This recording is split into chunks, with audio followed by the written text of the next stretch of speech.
t'arrives là-bas, tu dis rien. Rien? Tu dis bonjour et la suite normale, mais tu dis rien. Mais si on m'interroge? Tu regardes ailleurs. Ailleurs? C'est où ailleurs? Tu regardes une tache sur le mur. Et je dis quoi en regardant? Tu dis tiens, j'avais pas remarqué qu'il y avait une tache sur le mur et les autres ça les déroute. Ah. Mais s'il n'y a pas de tache? Si tu regardes bien, il y aura toujours une tache.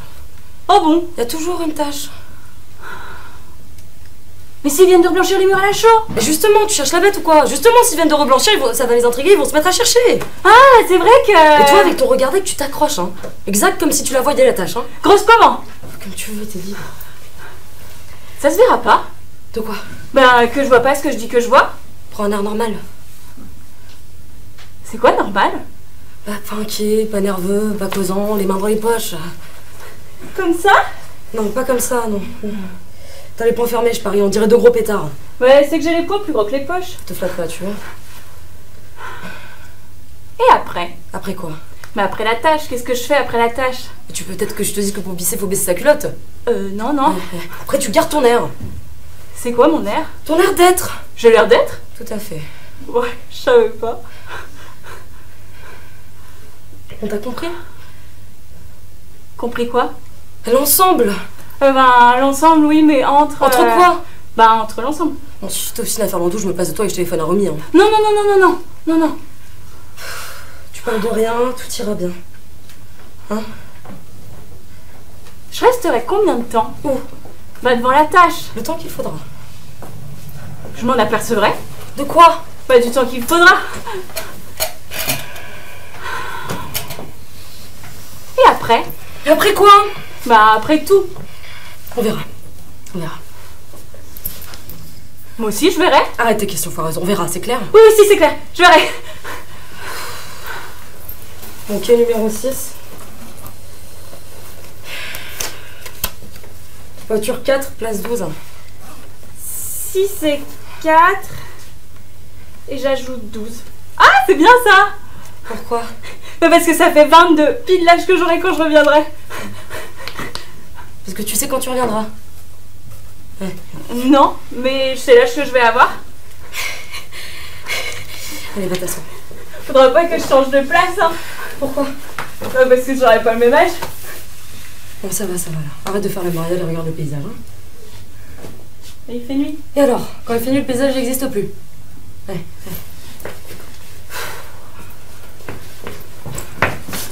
Putain, connasse, tu m'as fait peur. Qu'est-ce qu'il te faut encore? J'aurais pas besoin de dire la couleur de la tache.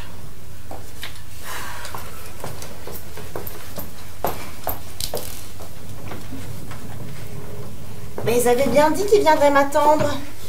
Le train de 11h30 qui arrive en gare à 17h32. C'est bien mien puisque je l'ai pris. Et que je suis là. Bon, non, faut mieux que je reste debout, hein. Visible de partout. Mais tous ces militaires, la mitraillette entre les cuisses. Oh. Mais qu'est-ce qui se passe? Oh, ce serait encore une guerre. Oh. On monte dans un train, c'est la paix. On en ressort, c'est la guerre. Oh. Il ne s'agit pas d'être sans papier, hein. Oh.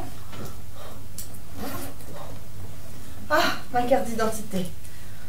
Oh, oh j'avais pas vu la tête qu'ils m'ont prise, hein. Oh bah j'ai plus que carrément vieilli. On dirait ma mère. Oh, on dirait même ma grand-mère. Bah heureusement qu'on n'est pas là toutes les trois, hein, ça ferait peur. Bah, à la campagne avec le vent ça passe encore, mais alors ici complètement à l'arrêt.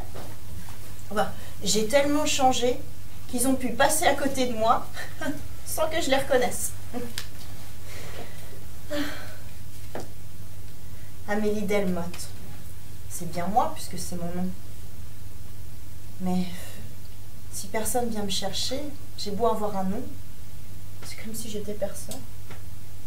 Faudrait qu'il y ait des gens et des consignes pour venir chercher les gens perdus à la gare.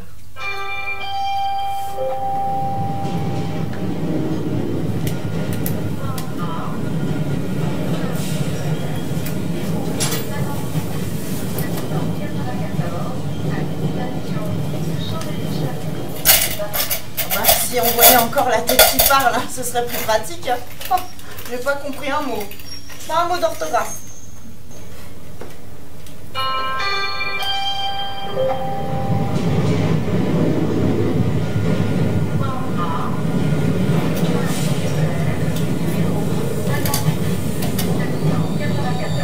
Bah pareil, hein. Pas d'amélioration. Ah bah si c'est un message pour moi pour la guerre qui commence, bah je peux bien mourir sans rien savoir. Hein. Oh, debout et immobile, je finirais bien par me faire remarquer. Hein.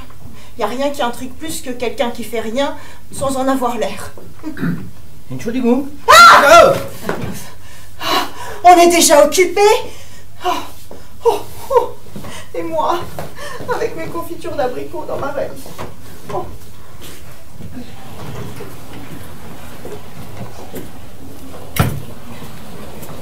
Bon, tu diras à ta tante que nous ferons tout notre possible pour venir la voir à Noël. Ça veut dire quoi, tout notre possible? Ça passe par où le possible? Vous y allez ou vous n'y allez pas, c'est tout. On ne sait jamais, un imprévu. Un imprévu de quoi? Un imprévu de maladie, ton père. Et pourquoi il tomberait dans un imprévu, mon père? Et juste à Noël? Il a vieilli ces derniers temps. Toi aussi, tu as vieilli. Le voilà qui devient tendre. Et alors?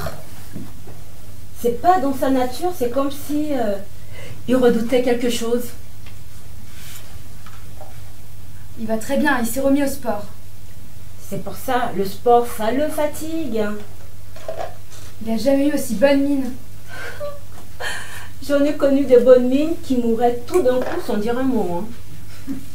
Tous les matins, il fait le tour du bloc en courant. C'est pour faire courir le chien. Eh ben, c'est très bien, ils sont contents tous les deux. Le chien a 4 pattes, ton père n'en a que 2. Bah dis-lui de courir à 4 pattes. Chez toi, c'est pas le respect qui a. De toute façon, ce chien, je vais m'en séparer. Tu fais ça, tu me revois plus. Oh, t'aimes le chien plus que ton père? On essaye de pas dire toutes les conneries le même jour? À qui tu parles?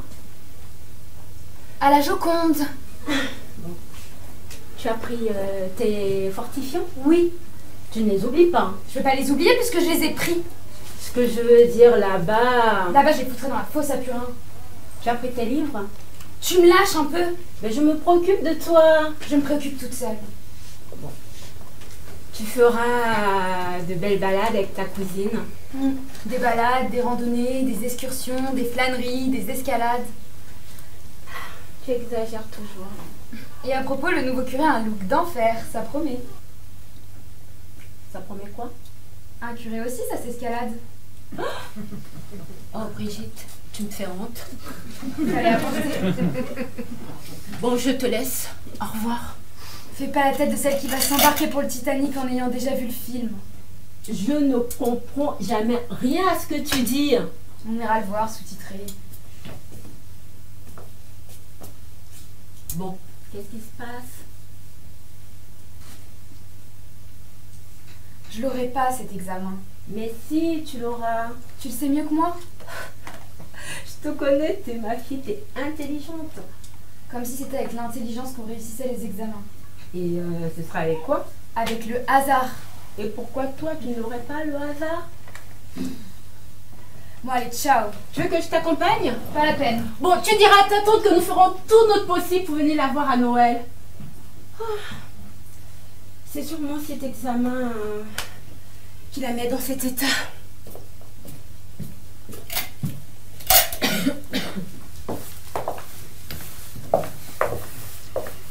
Oh mon amour, t'es revenu. Tu vas voir. Maintenant, tout va être possible.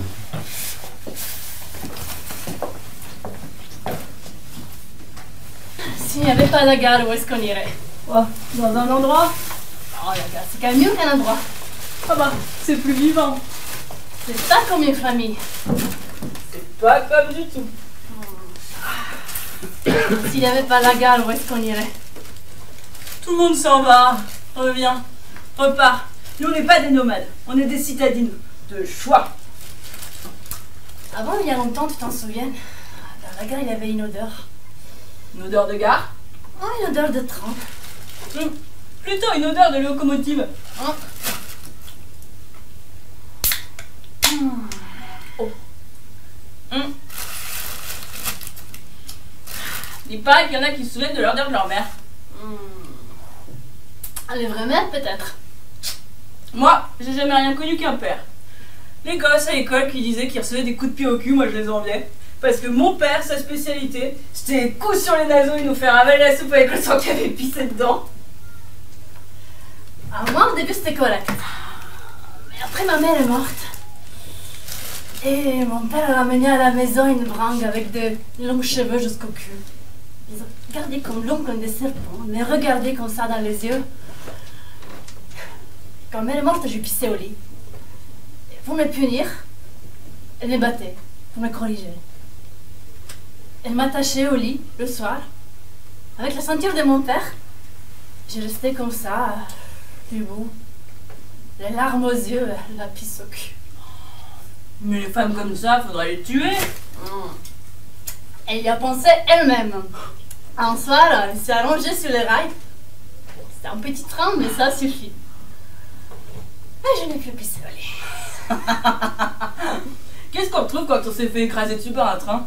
On ne retrouve pas grand-chose. Qu'est-ce qu'on retrouve? On a retrouvé ses mains avec ses grosses bagues accrochées à un arbre. Le plus beau jour de mon enfance.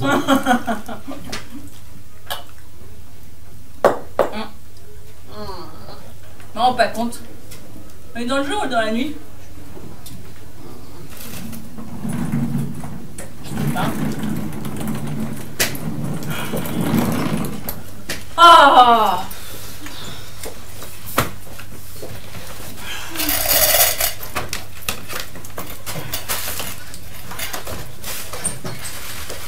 Tout ce que tu voudras, mais le nettoyage anonyme, c'est moins une neurasthénie que le nettoyage particulier. Ici, on est chez nous. Ah bah, il y a beaucoup de monde chez moi. Ouais, ici, c'est notre gare, nos trains. On n'est pas du tout obligé d'économiser la lumière. C'est pas du tout l'atmosphère de salon de velours frappé que si on frôle un fauteuil, on est obligé de lui demander pardon. Et si l'envie me prend de siroter mon petit blanc entre deux arrivées.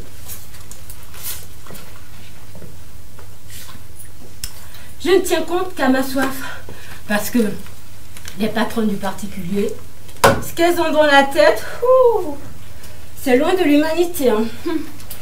Elles se ressemblent toutes. J'avais 15 ans, c'était ma première place. Elle entrait dans la cuisine en traînant des pieds comme ça. Elle me regardait avec son regard de fourmi et elle me disait « Vous entendez? Ça craque! Ça craque !» Avec ses yeux au bout de ses pieds, elle avait reluqué la seule miette de la matinée qui m'avait échappé. C'est pas le 219 qu'on entend? Oui, mais il a 25 minutes de retard. Mais moi, j'en avais une, c'était pas la plus mauvaise, hein. Mais c'était la plus folle de propriété maniaque. 2 fois par mois, à l'aide d'une épingle à cheveux, je devais curer le parquet entre les lames. Et qu'est-ce que tu trouvais? Qu'est-ce que tu veux que je trouve? Une griffe de chat, un bout de fil, un cheveu.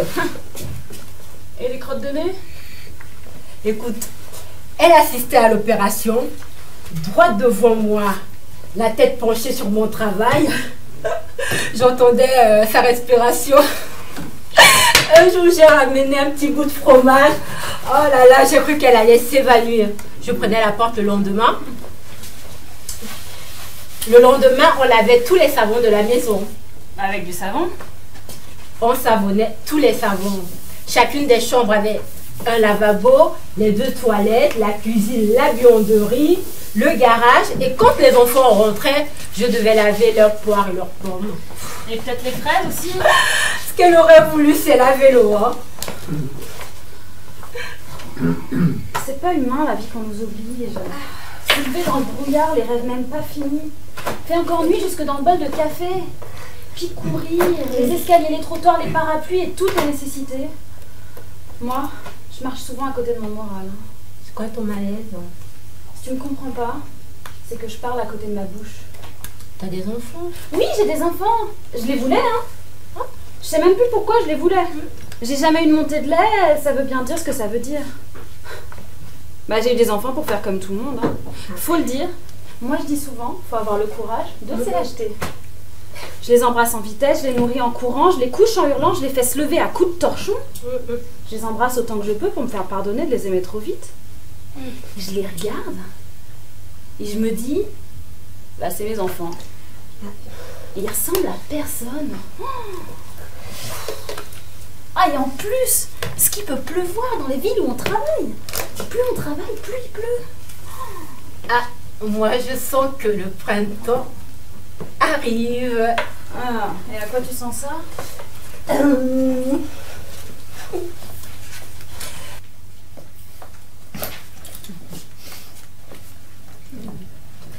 Le soir, dans la cour,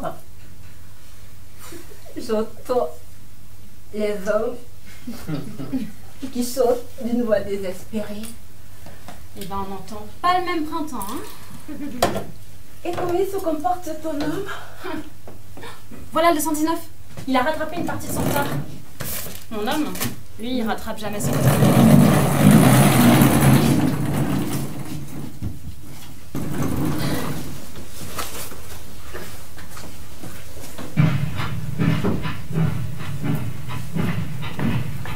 Comment je vais faire sans toi?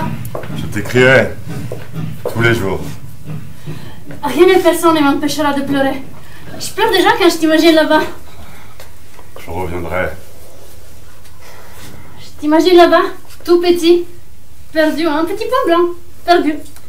Faut pas perdre un type de 1m80. Je me laisserai pas faire. S'il devait t'arriver quelque chose, j'en mourrais. Je ferai attention. C'est vrai? Comme si tu étais dans mes bras. Est-ce que le courrier mettra longtemps? Les lettres se suivront tous les jours, jour après jour. Attends, prends une mèche de cheveux. Pourquoi faire? Pour te protéger. Comme- Mais là dans ton portefeuille. J'ai qu'un porte-monnaie. Là ici. Et moi j'ai tous les bonbons. Voilà, pour que tout ça. Mais attends, on pourra Regardez. pas tout manger ça. Tout est collé. Comme ça, tu vas jamais la perdre. Comme tu veux. Oh, j'entends ton cœur qui bat. Il bat pour toi, tu sais.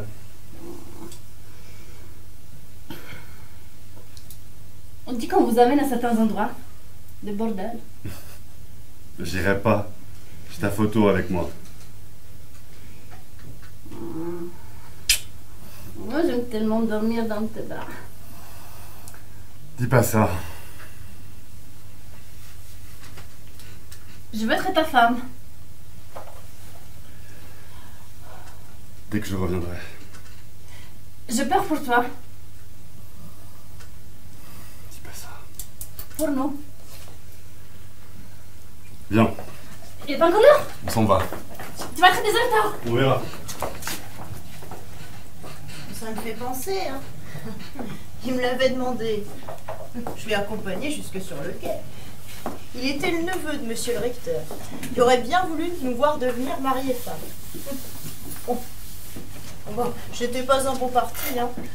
Je n'avais ni dot, ni bien, ni terre, mais j'avais du sérieux, et le sérieux, à cette époque, c'était un peu comme une dot. Il me déplaisait qu'à moitié, hein. Il était plutôt joli garçon, avec une petite moustache dorée qui tripaturait comme ça, en clignant de l'œil. Quand son train est entré en gare, au moment de me dire au revoir, il a pris une de mes mains et il l'a plaquée entre ses cuisses. Oh, oh, oh. Mon Dieu, c'était gros et chaud comme une poule faisane. Oh bah, j'ai dit à monsieur le recteur que j'aimais pas ce genre de poule. Hein. Oh bah, il a pris la honte. Hein. Bah, pour un recteur, c'était un peu comme une gifle. Hein. Oh bah, j'ai échappé belle. Hein. Il est mort au début de la guerre. Ah bah, les hommes de la campagne, hein, ça s'est marché longtemps. Hein. Mais ça sait pas courir. Hein. Et dans cette guerre, on a dit qu'il fallait savoir. Ah bah, on l'a retrouvé, allongé dans un fossé, les yeux ouverts. Il regardait le ciel. Oh, j'ai souvent pensé à sa petite moustache dorée. Ça me faisait un petit quelque chose. Et puis il y a eu Joseph. 52 ans avec lui, 5 enfants. Oh, Bon, j'en demandais pas tant, hein. Mais c'était de bons enfants. Oh bah, ils sont tous partis maintenant, hein. Bah, comme mon Joseph d'ailleurs, qui n'aurait pas dû.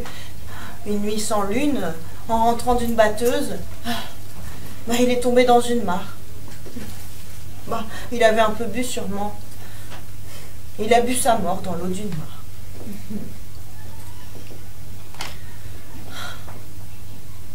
Qu'est-ce que je vais faire moi maintenant?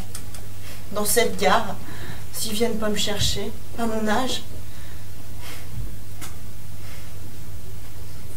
J'étais assis côté couloir. J'avais juste 25 ans. Il pleuvait sans interruption depuis des mois. J'avais acheté un magazine consacré aux artistes et aux peintres belges. Et j'avais un petit peu mal à la gorge.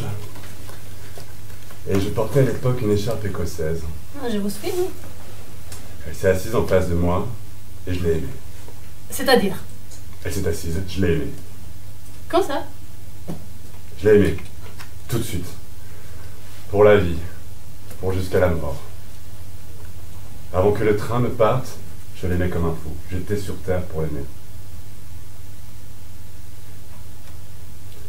Je voulais tout savoir d'elle. Je voulais savoir où elle était née. Je voulais savoir si elle était gourmande, si elle était chrétienne ou juive, si elle préférait les tailleurs aux robes floues. Je voulais entendre le son de son rire, de sa voix. Je voulais tout savoir. Donc ces choses-là, Luc. J'avais commencé un travail critique sur le peintre Magritte, et dans un album consacré à sa vie, on peut voir une photo d'amateur avec la femme de Magritte assise à côté de lui. Elle entoure son cou de ses bras presque dénudés. Elle porte un petit bracelet à son poignet droit, et lui, une rose blanche à sa boutonnière. Elle a des larges cheveux en cran, ondulés comme se coiffaient les femmes à cette époque, vous savez. J'avais été bouleversé par la beauté de cette femme. Un visage taillé dans la lumière et la soie, où les yeux bleus sont si bleus que c'est comme du... C'est presque mieux qu'un... C'était une photo en couleur? Ah, alors, non. Mais sur les photos en noir, les bonnes photos en noir, on peut voir la couleur. Donc, assis devant cette femme, avec votre écharpe écossaise, vous? Oui. Oui. C'était le même visage. La même lumière dans le regard. Un regard calme et clair. Où les yeux bleus sont si pâles que ce n'est plus du bleu, c'est comme le souvenir du bleu. Mais là, vous aimiez la fin du peintre ou la fin du train? Elle s'était rejointe. Et vous l'avez vu depuis? Nous sommes descendus à la station suivante, et puis nous sommes entrés dans un parc, tout mouillé, et nous nous sommes embrassés dans le kiosque à musique. Et puis elle a appelé son fiancé. Vous voulez dire qu'elle avait du retard? Non, pour rompre ses fiançailles. Rompre ses fiançailles? Ça a peut-être gâché la vie de cette femme, Hans. 3 mois plus tard, nous étions mariés. Ah, pardon, je ne savais pas. Mais votre femme n'a pas les yeux bleus.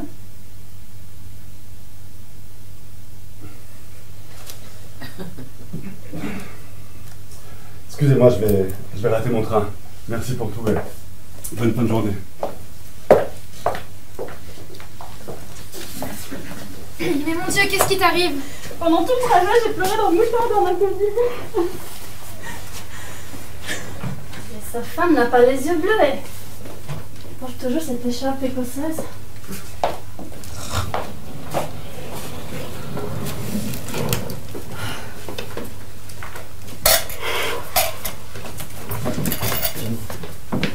Qu'est-ce que tu fais ici?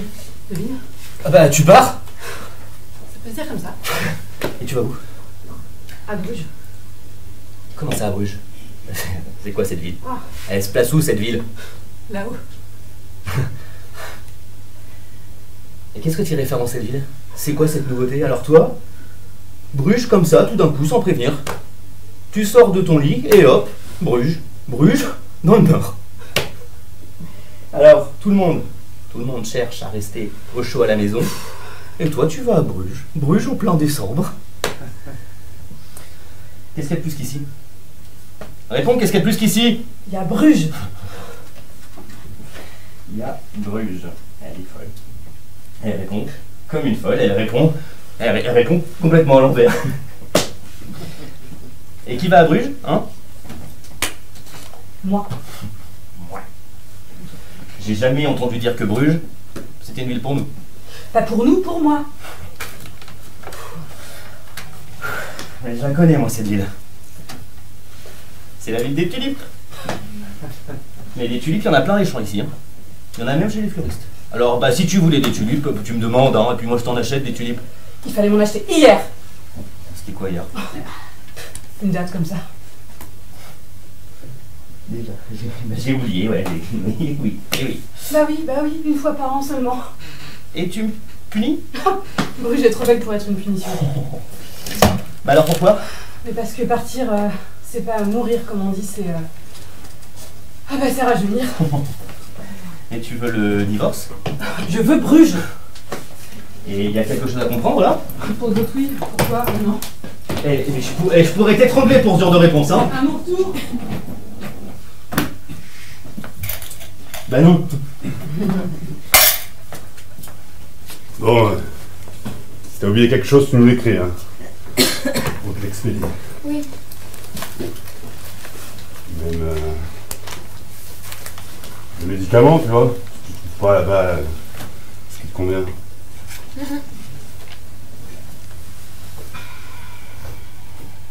Bon, ouais.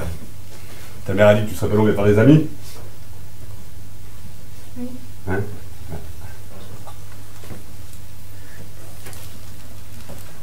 Bon, et Suzanne avait la reforme hier soir, non? Hein? T'es content d'avoir trouvé du travail, écoute. 18 mois de chômage, tous les examens qu'elle a en poche. Merci. Oui. Ah, le dernier examen, c'était même un concours, je crois. Ouais. Bon, puis ta mère m'a dit de te répéter que si elle n'est pas venue t'accompagner, elle avait peur de pleurer. C'est comment elle est. Oui.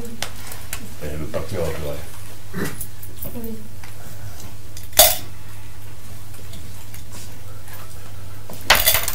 Allez. Une petite pièce. Oui. C'est pas pour boire, hein. Pour manger. Ça, dans ce pays, on va mettre plus de chômeurs que de travailleurs. S'ils sont chômeurs d'ailleurs. T'as des magazines? Oui. Tiens. Merci, monsieur. T'as vu? On a donné une sacrée leçon hier au Club Saint-Germain. 3-0. Oui. Rends compte? Oui. Ouais.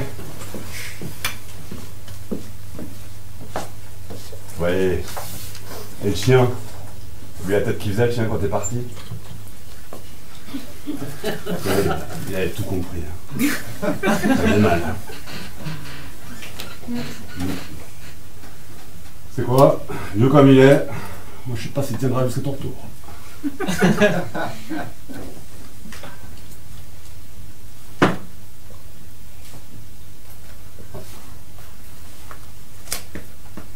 Ouais, allez. Attention. Je reviendrai pas.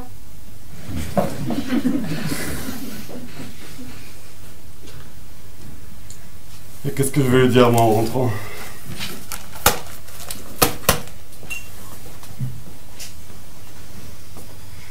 Qu'est-ce que tu cherches avec ce voyage? Cette femme là-bas qui m'a élevé jusqu'à l'âge de 6 ans, je veux qu'elle me parle de ma mère. Elle m'en dira sans doute plus que tous ceux qui font semblant de l'avoir connue et qui se taisent. Et quand t'interroges ton père? Elle regarde par la fenêtre. Dans le ciel, soudain, il y a quelque chose qui fascine. C'est un absent qui contemple un ciel vide.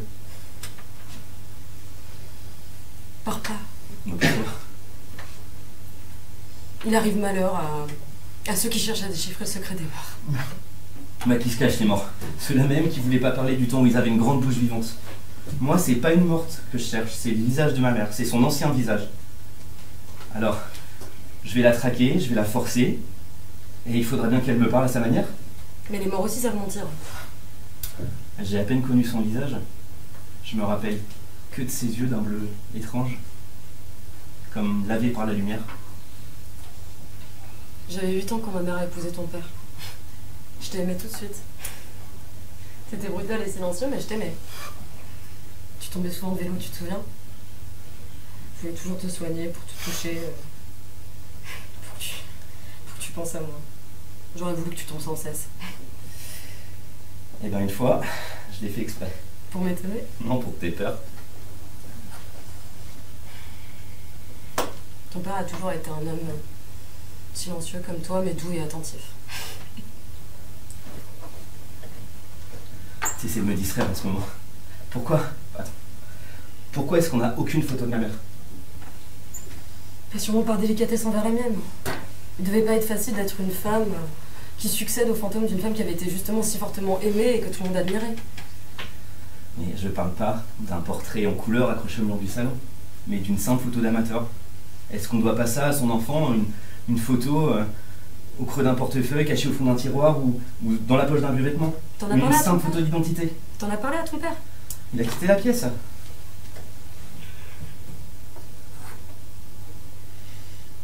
Je t'aime.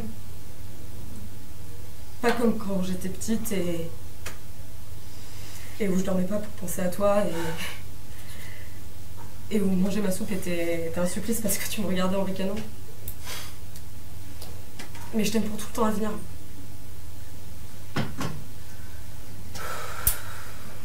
Moi aussi je t'aime. Et quand j'aurai fait le tour des questions, je reviendrai et nous nous aimerons. Et alors peut-être que j'oublierai l'enfant sans mère et la mère sans visage. Tu reviendras? Bien sûr. Seul? T'es parfois très très bête. Ah, j'oublie pas que t'es le fils d'un père qui est tombé amoureux d'une femme avant même de le transmettre en marche. Ouais, mais les coups de foot c'est pas héréditaire.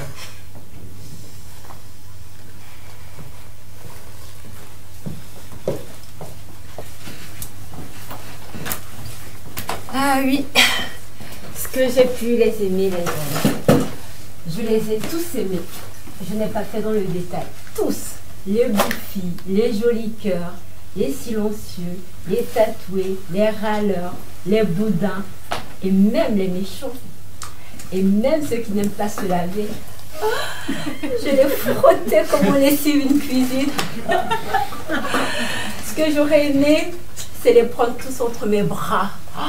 Les embrasser tous à la fois. Bébé, tu me parles polonais que je serais pas plus étonnée, hein. Des Polonais aussi, j'en ai connu. Tous entre tes draps? Oh, pas tous entre mes draps, mais tous entre mes bras. Et c'était de l'amour ou c'était plus bas? C'était pas toujours de l'amour, mais c'était comme les pyramides. Les pyramides? Ben, c'est comme les pyramides. Il y a des gens qui vont en Égypte et qui y retournent parce qu'ils se disent que la lumière qui change les pyramides. Mais en vrai, elles sont toutes pareilles. Et c'est comme les hommes. Ils ont une lumière autour d'eux. On pense qu'ils sont différents, mais que ils sont tous pareils. Regardez comment ils fouillent dans leur transispoche quand ils ont perdu quelque chose et qui regardent loin pour masquer leur inquiétude. Et comment ils tiennent leur bouquet de fleurs la tête en bas. Et comment ils ne sauront jamais boucler les lacets de leurs chaussures. Et leur visage d'ange quand ils ne sont pas sûrs de réussir leur mensonge. Et le pire, leur frayeur à 30 ans. Ça y est, ils ne sont plus jeunes. Là, il s'est abattu sur eux tout seul. Et le premier cheveu qui tombe, oh, c'est la fin. Ça y est, ils ont perdu leur pouvoir de séduction à jamais. À quoi bon changer un cheveu qui tombe contre un autre cheveu tout pareil, hein?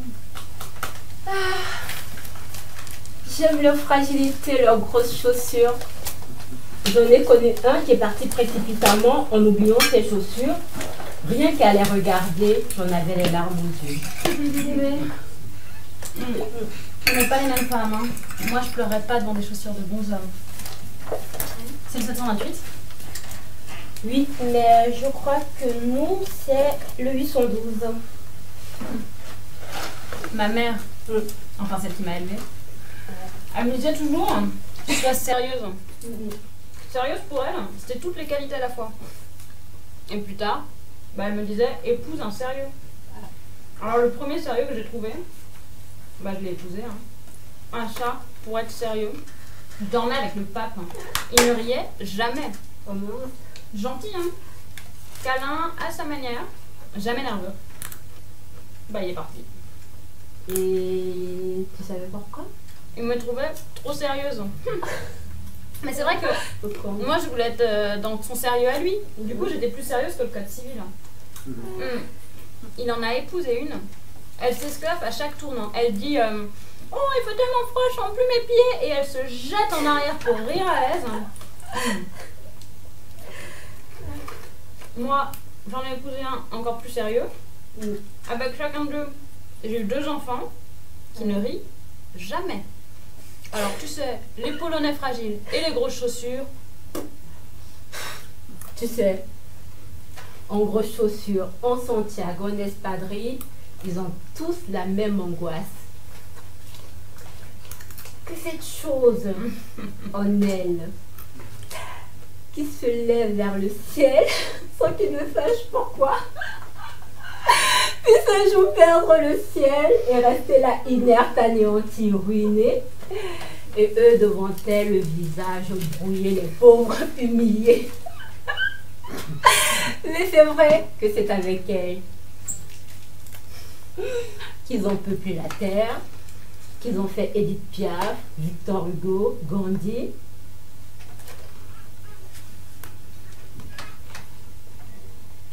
Et même le général de Gaulle.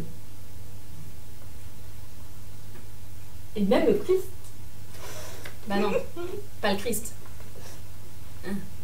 Et puis, nous aussi on a un peu aidé quand même. T'es bien naïve, Maud. Les hommes dans le grandiose, ils se veulent tout seuls. Mon troisième, qui s'appelle Henri, lui, il rit jour et nuit, il parle tout le temps, il fait des gestes grands comme des draps. Et ça le dérange pas que je travaille, mais lui, il adore pas ça le travail. C'est peut-être ça sa fragilité. Ouais. Ah, c'est le 812.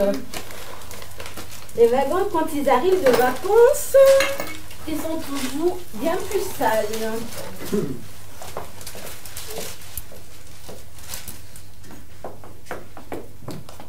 Adrienne! Quoi? C'est terrible. T'es malade? J'ai oublié le tableau dans le métro. Non, c'est pas possible. C'est pas possible. Non, tu ne me dis pas que c'est pas vrai. Si. Où? Dans le métro. Tu l'as perdu à quelle station? Pas sur le quai. Dans le wagon. C'est pas possible.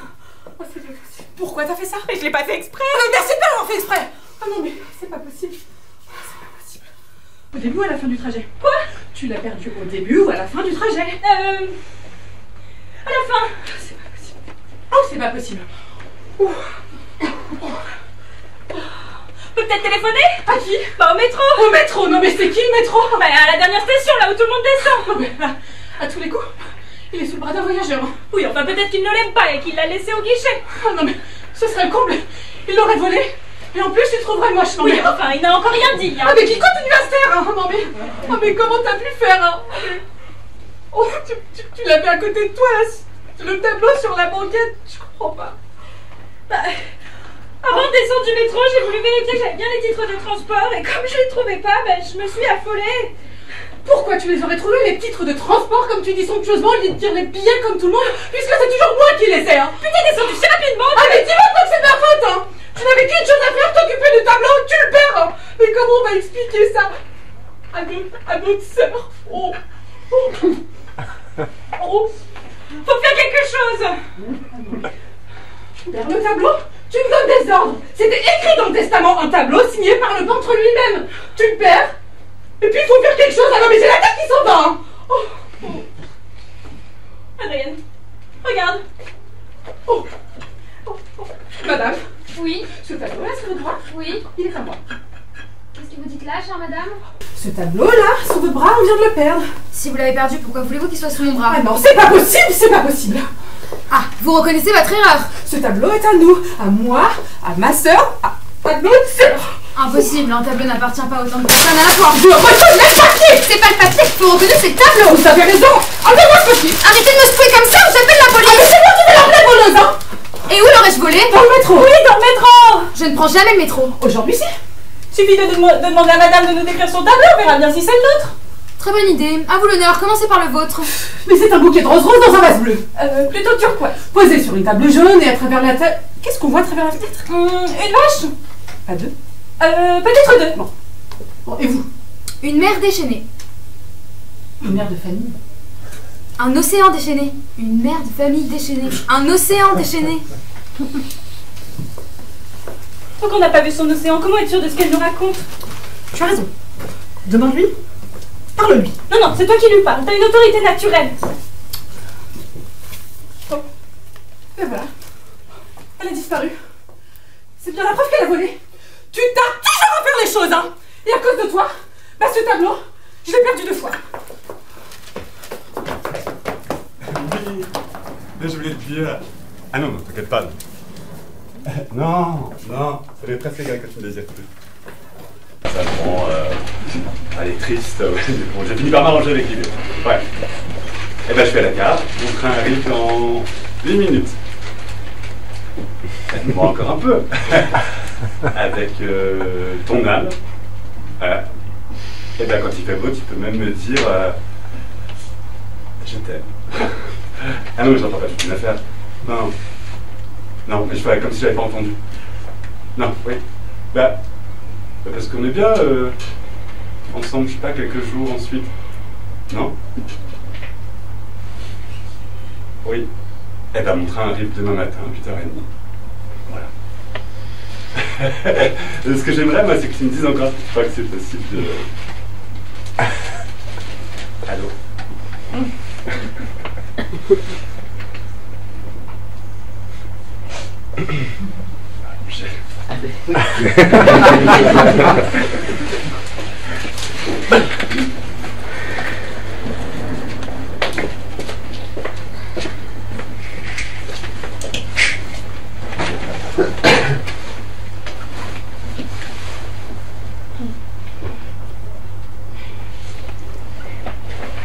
Ils m'ont laissé ma carte d'identité. Mais ils m'ont retiré mon identité. Ils m'ont parlé d'une voix forte, ne regardant de moi au milieu de mon front que la surface d'une pièce de 5 francs. Et j'ai su. J'ai su qu'il fallait sortir. Ils m'ont dit, vous avez de la chance, on vous laisse vos mains. Mains sans objet, aux ongles trop longs, plus sales que la saleté même, et qui ne savent plus rien faire, même plus un numéro de téléphone. Ils m'ont dit, on vous laisse vos pieds, ça vous sera toujours utile. Et j'ai marché, mes pieds nuit et jour de porte en porte verrouillés. Les pieds qui ne sont plus que des semelles déchiquetées. Ils m'ont dit, on vous laisse votre voix, vous en aurez souvent besoin. Et peu à peu, la bouche a perdu jusqu'à la forme des mots, jusqu'aux soupirs et gémissements. C'était comment avant, hein? Les simples mots qui faisaient vivre. Ils m'ont dit, on vous laisse votre mémoire. C'est toujours utile. C'est vrai. Je me souviens. On disait de moi habile, qualifiée et consciencieuse. Peut-être qu'on le disait pas vraiment. Peut-être que j'étais la seule à l'entendre. Ils m'ont dit, on vous laisse votre liberté, c'est ce que l'homme a de plus précieux. J'y suis dans ma liberté. Je me lave aux toilettes de la gare, dans l'odeur des piscines multiples. Je déchiffre les nouvelles du monde au titre des journaux. Et quand j'achète un sandwich, je n'ose même plus dire avec des cornichons. Ils m'ont laissé ma carte d'identité.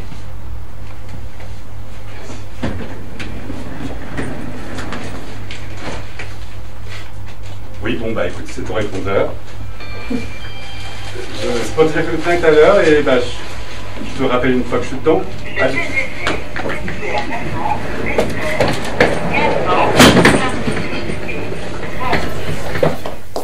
Alors, qu'est-ce qui se passe ici? Oh, le prix de la baguette a encore augmenté alors. Oh putain.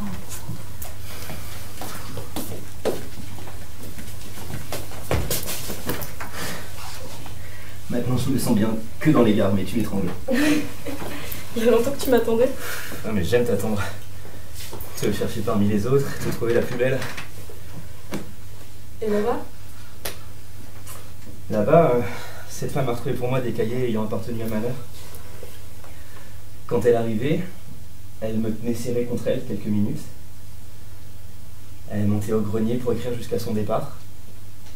Alors elle descendait, elle m'embrassait à nouveau, payait la nourrice, et revenait la semaine suivante, c'est ça, pendant 5 ans.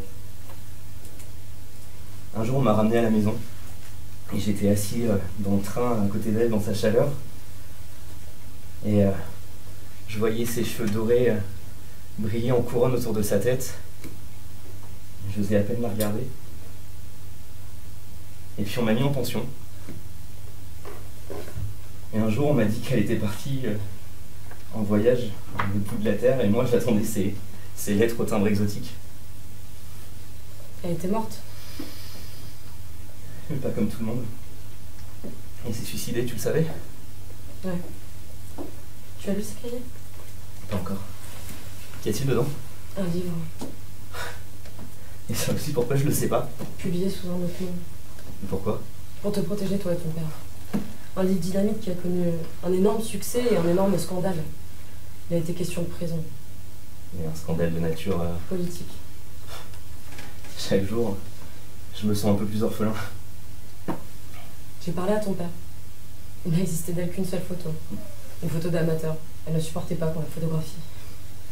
Elle avait fait parvenir à ton père qui, à cette époque, était en voyage aux Indes. Et il l'a détruite? Je ne sais pas. Bah, qu'est-ce qu'il dit? Qu'il ne l'a plus. Et c'est tout. Bah, tu sais, quand ton père décide de se taire, inutile d'insister, autant rentrer chez soi. Pour le peu qu'il t'a parlé, au moins il t'a parlé. Il fait semblant de me prendre pour sa fille. Il fait semblant de me prendre pour son fils. C'est un homme qui guérira jamais. Ma mère était la meilleure amie de la tienne. Cette mort atroce les a plongés tous les deux dans la même angoisse. Ils sont passés du désespoir au mariage. Ton père, il n'y avait ni oubli ni trahison.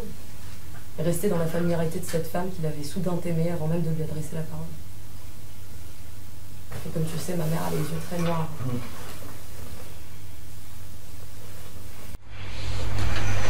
On restera longtemps ensemble, toi, moi?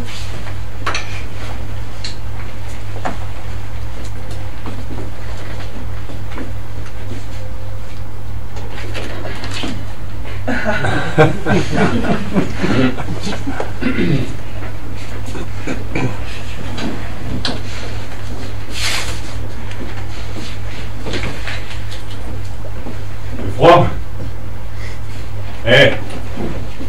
Froid? Oui, bah toujours dans les gares. Dans les petites gares, fait moins froid quand même. J'avais pas remarqué. Étudiante? Oui. Tu sais, quand on a faim, il fait encore plus froid. C'est sûr. Tu vas loin? Non, pas vraiment. Moi je vais loin. Enfin, si je peux y aller, quoi, il manque 100 francs, pas plus. Je vais voir ma mère. Elle est malade. Ah. 100 francs? 100 francs? Ouais, ça me suffirait. Mais attends, je te demande ça, je peux pas la manche. Je parle comme ça parce que on a des matchs, tu vois. Mais tu travailles pas? Petit boulot, merdique. C'est vraiment pour ta mère? C'est vraiment pour le train? Je serai à la gare sinon.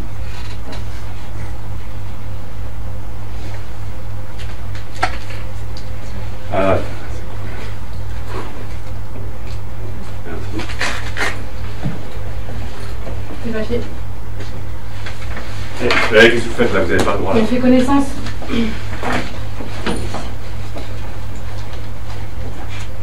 C'est quoi ça?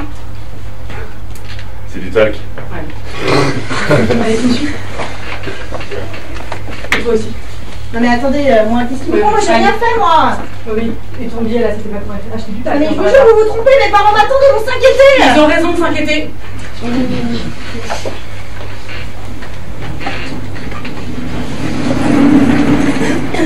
Bébé, ce métier qu'on fait, c'est plein d'ingratitude. Mais quand je pense à ma mère, elle travaillait au centre de chèques postaux. À ça, Ça faisait riche les chèques postaux. Fonctionnaire. Tout le monde l'enviait. Je crois même qu'on la respectait. Mais toute la journée, elle faisait 12 gestes exactement les mêmes. Et un 13e différent.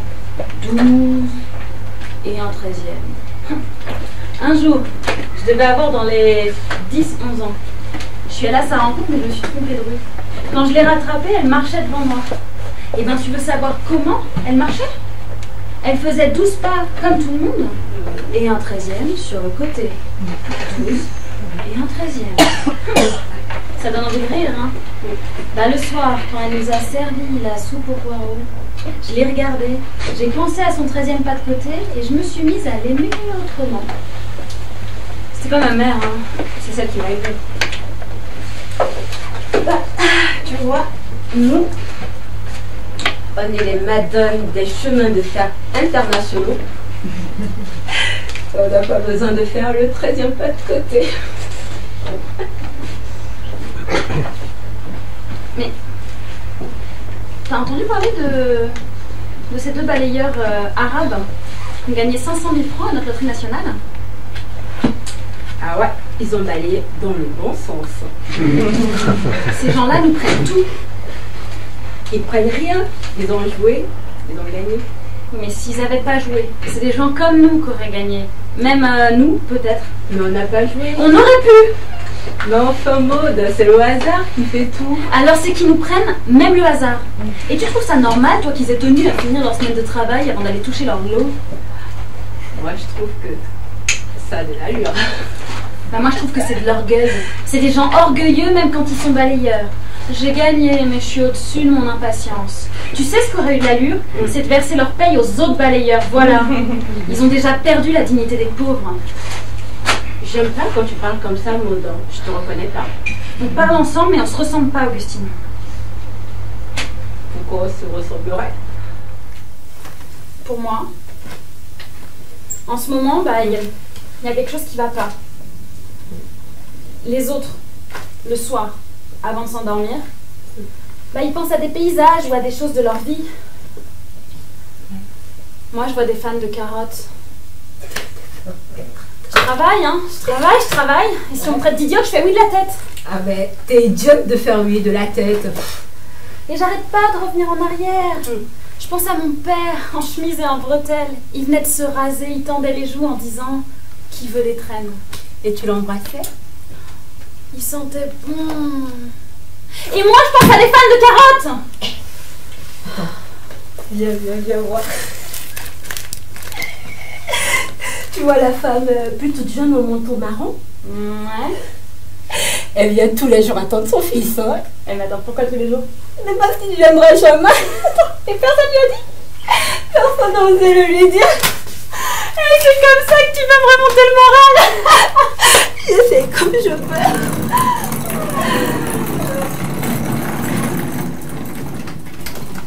À partir de quand ils vont se mettre à notre recherche? J'ai laissé un mot calme, rassurant. Les mères se téléphoneront. Ça nous laisse du mot. Hein. Si on me sépare de toi, je fais une grève de la faim. Je te jure, j'irai jusqu'au bout. On nous aura pas. J'ai jamais aimé comme je t'aime. C'est pareil pour moi. Quand tu m'embrasses avec la langue, je brûle, j'ai des pétales de rose dans la bouche. Tu veux pas le créer? Quoi? Bah que tu m'aimes. Je l'aime cette femme, je l'aime! C'est pas frais dans ce qu'on fait là. Alors, on est dans une gare, on est un petit peu fou. Il y a des flics. Non, c'est des militaires. Ils cherchent les terroristes, pas les lesbiennes. J'aime pas ce mot. Bah moi je l'aime. Bah, tu vois, c'est notre, c'est notre identité. Ils finiront par appeler la police. Ça me fait peur. T'inquiète pas. Quand ils seront en campagne avec leurs larmes et leurs photos, on sera loin. Le bateau aussi, ça me fait un peu peur. Je te tiendrai tout contre moi. Contre toi, il m'arrivera jamais rien de mal. Fais du temps. On aura du travail là-bas. Ils disent que pour des filles ultra décidées comme nous, c'est facile. C'est un pays en pleine évolution, tu sais. J'aimerais déjà être arrivée, toi et moi, dans une chambre plante en bleu. On regarde la mer, On est ensemble. On pourra enfin vivre sans se cacher. Dans le train, je serai à côté de toi. Je sais pas. J'aime tellement être dans ta chaleur, dans ton odeur. Même quand tu transpires. Mais en face de toi, c'est bien aussi. Je peux te regarder d'un bloc. T'es comme le soleil pour moi. C'est notre liberté qui commence. Ouais. C'est notre liberté. On se quittera jamais. Jamais. Même vieille. Bah on sera jamais vieille. À cause. À cause qu'on se sera aimé.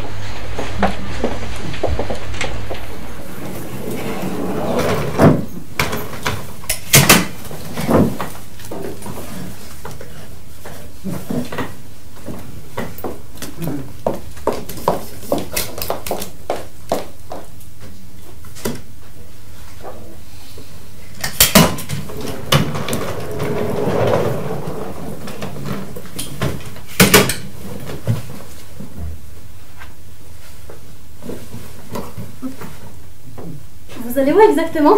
À Bastory. Bastory. Je connais pas. C'est dans la montagne. Au terminus, on prend un petit tortillard. Avant de démarrer, le conducteur sort de sa cabine et crie « Tout le monde est monté, je n'oublie personne !» Et quand la côte est trop forte, on descend pour le soulager. Et on marche alors à côté de lui, en cueillant des fleurs sauvages et en se racontant des histoires. Ça existe encore? Lui, il existe. Il est de couleur rouge. Bastory. Mais ce sont les Bastoriens qu'on aime retrouver. Ce sont des êtres merveilleux. Ils se sont installés dans cette région il y a plus de 4 siècles et ont perdu une patrie sans nom.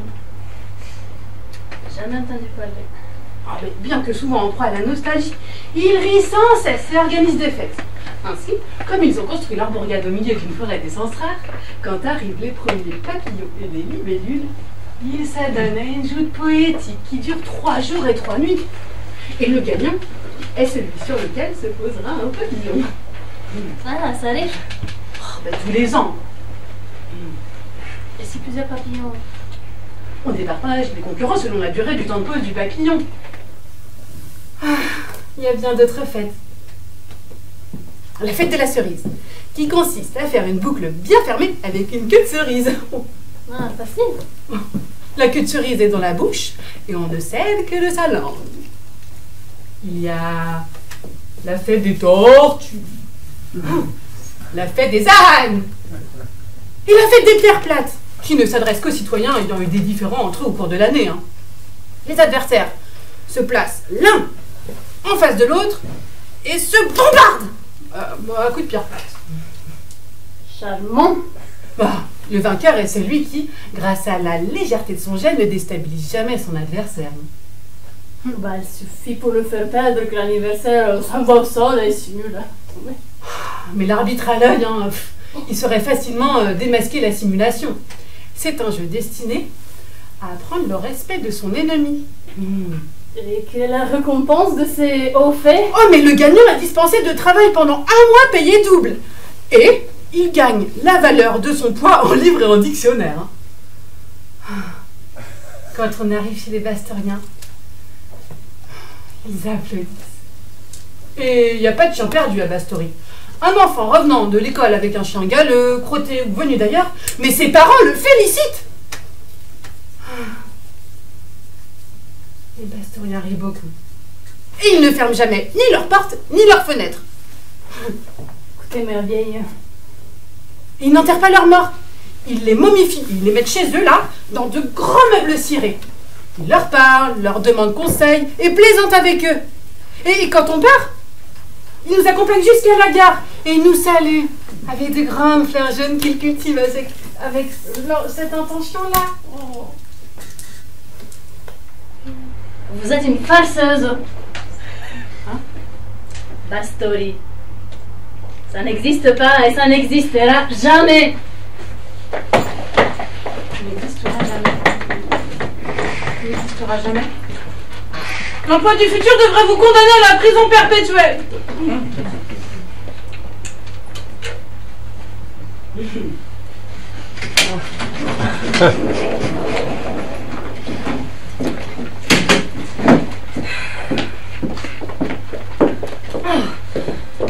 emballage. Oh, m'en parle pas. Horrible. Horrible. Un train qui s'arrêtait partout, partout. À voir qu'ils inventaient des gares. Ah non, mais ça arrêtait dans des gares. Minuscules.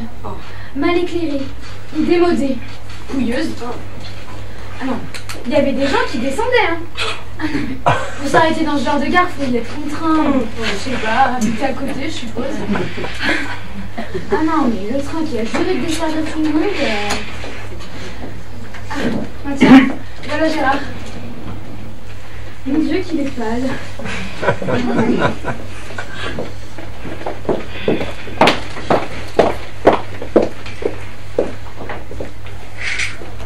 Oui, cette vallée de larmes, moi je vous le dis. Faut plus en entendre parler. Que ceux qui ont inventé ce paysage le boivent jusqu'à la dernière goutte. Ben non, on n'est pas sur la terre pour pleurer, que ce soit dans un mouchoir, un lit, une forêt, un escalier ou un train. Ah non, les larmes. Les larmes, c'est fait pour le jour où l'homme qu'on aime vous dit enfin qu'il vous aime. Et pour qu'un prisonnier se retrouve enfin à l'air libre. Je dirais même qu'on n'est pas sur la terre pour mourir. Ben non, on serait arrivé jusqu'ici juste pour mourir. On nous aurait jetés là comme une poignée de sel dans la soupe, rien que pour nous voir fondre entre les yeux du bouillon. Ben non. Non, non, on est ici pour vivre. Oui, pour vivre. Vivre avec du ciel partout, du ciel sous les bras et entre les bras, du ciel en pagaie, du ciel qu'on pourrait presque toucher et qu'on verrait palpiter sur les trottoirs, et même dans le métro, et même dans son bol de café, et même dans l'eau où on lave le bol de café. Parce que vivre, c'est pas une habitude, c'est une expédition au long cours. Bien plus intéressante que de sauter sur la lune où il y a que des crevasses et des cailloux blancs. Parce que sur la terre, on a des boulangers, des usines de Beethoven, des livres avec des cuisses entre les cuisses, des t-shirts où on tient au chaud entre ses deux seins l'image du chanteur qu'on aime, et des bicyclettes pleines de chrome et de couleurs qui roulent pas et qui vous roule vers celui qu'on aime. Tout ça parce que je me dis que c'est un vrai miracle d'être en vie. Pouvoir écouter le vent qui fait tourner les étoiles. Que vivre, ça n'arrive pas à tout le monde. Et que ce serait un crime de croire la mort une chose naturelle. Dieu aurait voulu notre mort. Ça a dû lui échapper. Il n'a pas su rattraper le coup, mais il sait bien au fond de lui que tous les scandales, la mort est plus dégueulasse des scandales, le plus bordélique. Ça lui fait honte. Quand j'apprends la mort de quelqu'un, je me dis qu'il y a quelque chose qui s'est coincé au départ. Qu'est-ce que tu fais ici? Je cherche partout. Qu'est-ce que tu me veux? Tes résultats, c'est pas bon. Je rentre à l'hôpital. Quand ça? Le plus tôt possible.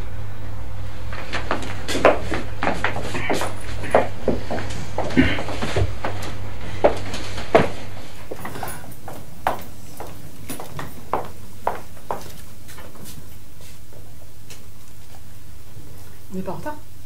Ton train ne part que dans 1 heure. C'est quel cas déjà? Faut attendre, c'est trop tôt. Quelle voiture déjà? La 12. Et le numéro de la place? La 36. Côté couloir? C'est ce que j'ai demandé. Je pars à quelle heure déjà? Je viens de te le dire, dans 1 heure. Mais c'est-à-dire à midi... Midi 45. Mais... Faut composter là? C'est déjà fait. Ah. Ma valise, mon Dieu! C'est moi qui l'ai. Ah mais...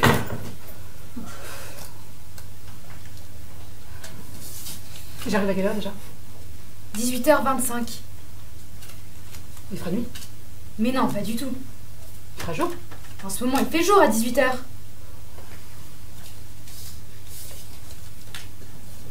Ils viendront m'attendre? Naturellement, comme d'habitude. Attends, c'est pas mon train qu'on voit à midi 45 là? Ah oui, oui, oui. Non mais j'en vois 2 à la même heure. C'est normal, il double les trains en cette période. Non mais comment savoir quel est le mien? Le numéro de ton train. Mais quel numéro déjà? Le 812. D'ici à ce qu'ils aient mélangé les places, là je vais me retrouver avec une vieille têtue qui va s'accrocher à son fauteuil. Hein. On s'expliquera avec le contrôleur. Bah faudra le trouver. Et puis t'as remarqué, maintenant les contrôleurs ont les cheveux longs. Alors, comme ils sont devenus complètement désinvoltes, là, il va m'offrir un strapontin près des water dans le soufflet, et moi, hein, c'est cette partie-là du train qui se disloque inévitablement quand il y a un accident. Et moi, eh ben, je vais me retrouver projeté là, à 600 mètres dans un champ de maïs. Hein. T'as déjà été projeté dans un champ de maïs? Non, Dieu merci. Alors, tout m'est arrivé, hein. Et moi, j'arrive à quelle heure déjà? à 18h25. Je pensais que c'était 18h28, c'était quand même pas la même chose, hein.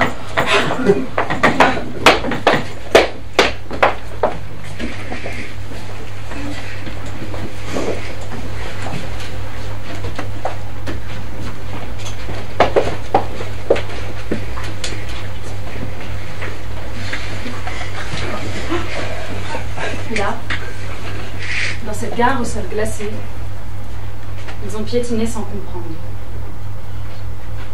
Là, ils ont attendu, sans poser de questions. Ils se parlaient tout bas, entre eux, sans rien apprendre. Le temps des petites lumières jaunes. Ils ont reçu des coups de matraque, sans broncher. Ils ont courbé la tête sous les aboiements et les injures, sans répliquer. Ils ne savaient où poser leur regard, comme soudain dévêtus, avec seulement leur petite lumière jaune. Ils se sont mis en marche sans se retourner. Personne n'était venu leur dire adieu. Pas un ne tenta de s'échapper du troupeau, jadis ancien troupeau qui traversait la mer à pied sec. L'une d'entre ce troupeau, toute jeune, si jeune, qui portait entre ses bras un paquet mal ficelé, au détour du quai, jeta le paquet mal ficelé vers une femme immobile qui, tremblante, se tenait là et regardait sans comprendre la cohorte des petites lumières jaunes. Ce paquet, c'était moi. Ils sont tous partis. Ceux qui furent les miens, tous les autres et les miens dont je ne sais rien. De ce pays hospitalier, leur dernière image fut cette gare au sol glacé. Ils sont montés dans les wagons. Le train a lancé son nuage de fumée chaude, emportant au loin ce qui ne serait bientôt que fumée chaude. C'était le temps des petites lumières jaunes.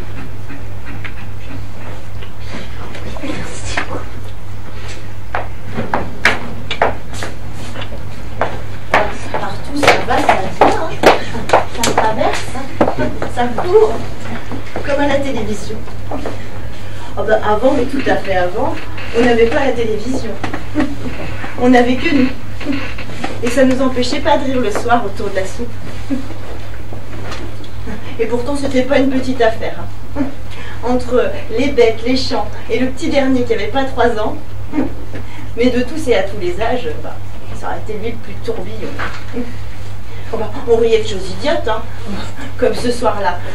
On avait surpris le gros René en train de pisser, et on s'était rendu compte qu'il pissait pas droit devant lui, mais qu'il pissait à angle droit.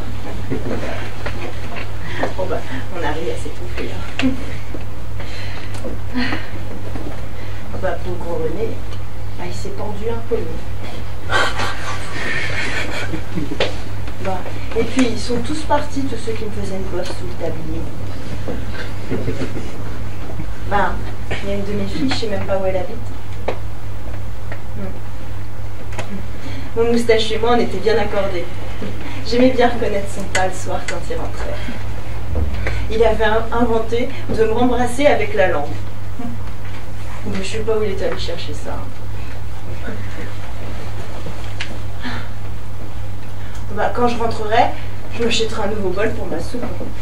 Moi, j'en ai marre du vieux, avec les pastilles rouges, même plus rouges. Alors, mamie, qu'est-ce qui vous arrive? Ah bah, qu'est-ce qui m'arrive? Bah, c'est moi qui arrive. Mais ça fait longtemps que vous attendez. Bah, pour pas vous faire de peine, je vous dirai pas depuis combien de temps je suis assise sur ma valise. Ah, mais nous, là-bas, tout le monde vous attend, on est bah, contents. Ah bah, attention, il y a des œufs, hein, des œufs frais dans la valise. Hein. Dans la valise? Ah bah oui, oui. Ah oui, pas dehors, hein.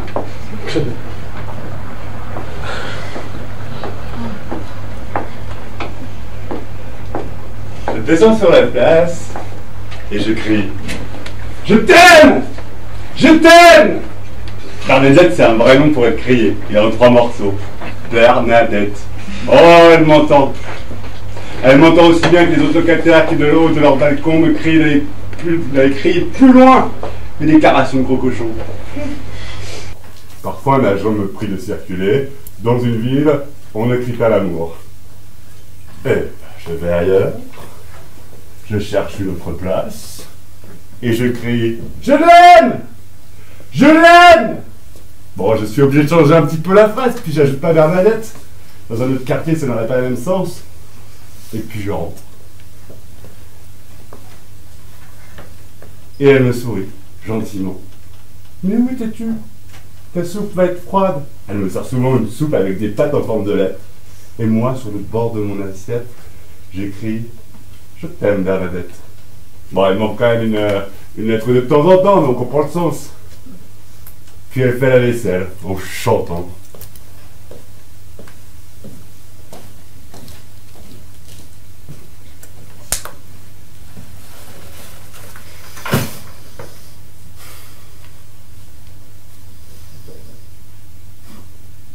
La sonnerie retentissait. Sur le trottoir, chaque mère venait cueillir son écolier avec son odeur de craie, de papier mâché. Moi, j'avais pas besoin de chercher la mienne. J'ai donc été cet écolier traînard qui regarde à travers les fenêtres basses les mères qui préparent le goûter et posent des questions. Et celle qui est de devoir du soir, les mains pleines d'explications, la bouche ronde pour mâcher la récitation. Je regardais ces mères fidèles. La mienne avait entrepris un voyage à l'autre bout de la terre.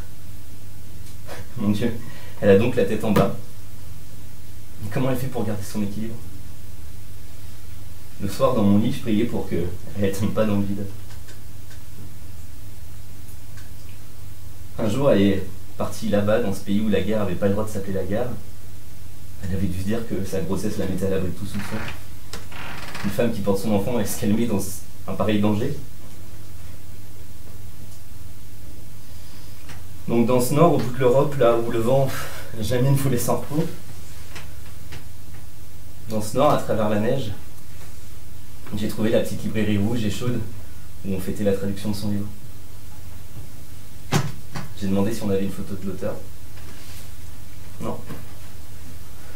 Nous n'avons aucun document et c'est bien dommage parce qu'on nous demande souvent comme vous. Donc j'étais là dans cette gare du Nord, triste, mal éclairée. J'étais désemparé en attendant mon train du retour. Quand un homme, ou peut-être un fantôme, s'est approché de moi et m'a donné ce petit bout de carton. Je ne saurais pas le reconnaître. J'ai levé la tête et en seulement quelques instants, la neige du dehors l'avait avalée. Donc un matin de calme avec elle-même, elle a pris cette photo de nous deux.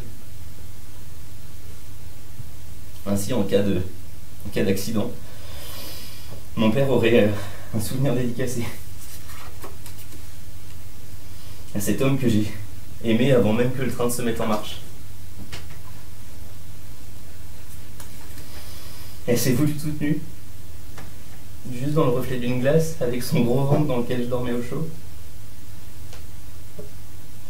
Bon, la photo est en noir et blanc, mais on devine très très bien le bleu si pâle de ses yeux.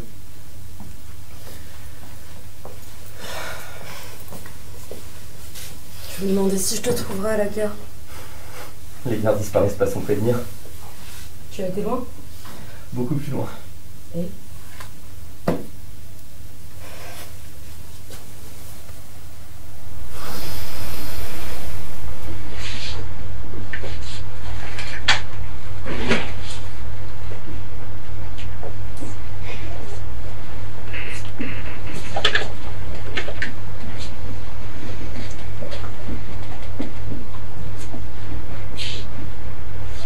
J'ai monté mes 3 étages, la lettre entre les mains.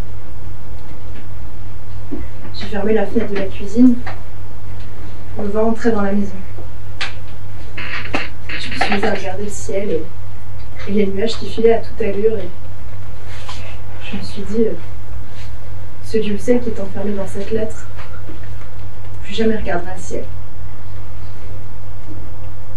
J'avais soif, j'ai bu un verre d'eau et j'ai ouvert la lettre. Et je suis restée comme ça sans bouger. J'avais envie de vomir. On avait parlé de rémission. On avait même parlé d'amélioration. J'avais envie de parler à quelqu'un qui la connaissait. C'était jamais perdu. On était amis depuis la petite école. La migraine commençait. J'allais continuer à vivre alors que pour elle, qui avait tant de projets, tout était fini. Alors je me suis remise à penser à son rire.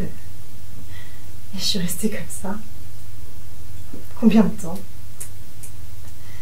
Et puis, j'ai pris la pile de linge repassée du matin et tout en l'arrangeant, j'ai pensé, j'ai du beau linge. Je crois même que je me suis dit ces mots à mi-voix. J'ai du beau linge. Comment j'ai pu dire une chose pareille? C'est ma meilleure amie, elle est morte là-bas et moi j'ai du beau linge. Je croyais qu'on lui fêterait son anniversaire. Je lui avais acheté son cadeau. Un solitaire. Oh, un faux, bien sûr. Mais si bien taillé. Elle a des mains merveilleuses. Comment j'ai pu dire j'ai du beau linge avec sa mort dépliée sur la table de la cuisine? Je lui donnerai quand même son cadeau. Et elle s'en ira, dans l'ombre avec une petite lumière à son doigt. Venise.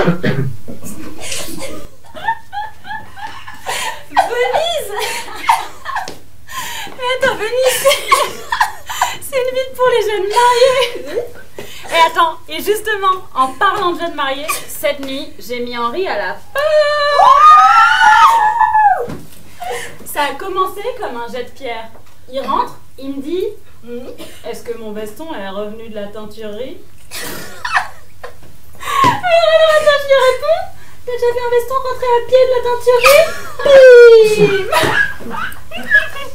Henri est un type. Le soir, il se couche et sans même reprendre sa respiration, il se met à parler de la misère du monde. Les enfants qui travaillent à 5 ans, les pauvres, le chômage, la forêt amazonienne. Et quand t'as envie d'un câlin, bah il s'est endormi, épuisé sous la misère du monde. Alors j'ai fait sa valise et je l'ai déposée sur le palier. Comme il a apprécié. Il m'a traité de bourgeoise. Venise nous guérira. Mon copain, il est parti cette nuit pendant que je dormais. Sans rien dire. Il a laissé un mot. J'ai trop de choses à faire. Je ne veux pas m'attacher. Et encore leur fragilité, hein. Pour une fois que j'avais vu que ça dure. Eh ben, cette nuit, c'était la nuit des débarras. C'est pour ça que Venise, c'est exactement ce qu'il nous faut. Ah mais ça ressemble à rien, ça, une escapade entre femmes à Venise. Écoute-moi. Dans mon immeuble, il y avait une dame qui travaillait dans une grande compagnie de nettoyage d'une grande banque place. Le jour de sa retraite, pour fêter ses 30 ans de service, ses collègues chefs de service lui ont ouvert ce cadeau. Ils lui ont pris une télé, mais grand modèle, mais tu t'imagines pas. Les CD de tous les chanteurs qu'elle aimait, 10 pots de confiture de toutes les couleurs, 10 boîtes de chocolat, 10 bouteilles de champagne, un abonnement dans le cinéma de son quartier, un jardin mais grand, un bouquet de fleurs, un jardin plus grand qu'un jardin. Et elle a dû prendre le taxi pour rentrer. Oh, incroyable. Et alors? Le soir même, ouais, elle s'est pendue. Oh bah merde alors. Elle a laissé un mot. Et maintenant, Qu'est-ce que je vais faire? Et attends, c'est pour ça qu'il faut qu'on aille à Venise? Ouais, c'est pour ça, et pour tout le reste, pour vivre encore et encore, comme si on n'allait jamais mourir, pour ne pas se laisser bouffer par les rails, les horaires, les habitudes. Ouais, mais attends, moi j'ai encore 2 gamins qui sont jeunes, hein. Ils n'ont pas de grand-mère. Ah, mais qu'est-ce que je vais leur dire? Que tu veux un stage de perfectionnement imposé par la boîte. À Venise? À Pont-à-Mousse. Bon, occupe-toi de tes chemisiers légers parce que là-bas il fera beau.